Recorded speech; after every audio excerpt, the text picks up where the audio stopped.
बाबूलाल उरांव जिंदाबाद, जिंदाबाद जिंदाबाद, गुब्बारा छाप जिंदाबाद, जिंदाबाद जिंदाबाद, नेवारी पंचायत की मतदाता जिंदाबाद। जिंदाबाद जिंदाबाद।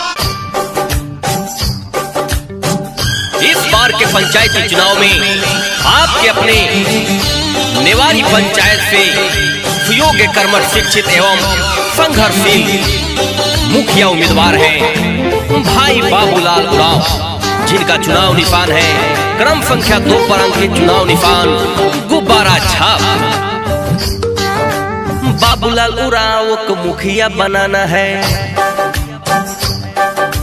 बाबूलाल उरांव को मुखिया बनाना है, गुब्बारा छाप पे मुहर लगाना है।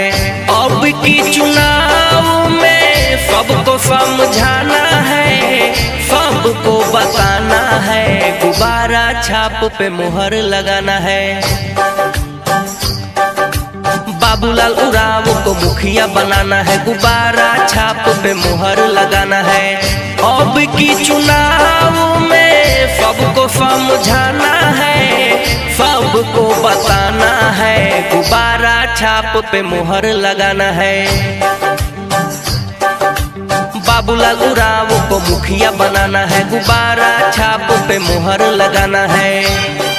आप तमाम मतदाता बंधुओं से निवेदन है कि इस पंचायती चुनाव में अपने क्षेत्र के सर्वांगीण विकास के लिए, चहुमुखी विकास के लिए भाई बाबूलाल उरांव, जिनका चुनाव निशान गुब्बारा छाप जो कि क्रमांक संख्या 2 पर अंकित है, इसी पर अपना एक एक बेशकीमती मत मोहर लगा कर दे और भाई बाबूलाल उरांव को अपने ग्राम पंचायत राज नेवारी का मुखिया बनाए। अरे मानो मेरी बात को, ये सच्चे उम्मीदवार है, गांव का होगा विकास ये तो तैयार है।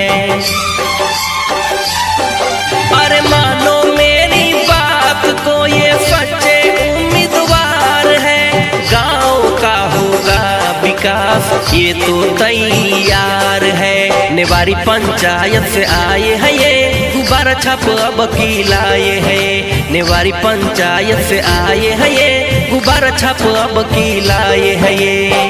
गली गली जाकर सबको समझाना है, इनको जिताना है, गुब्बारा छाप पे मुहर लगाना है।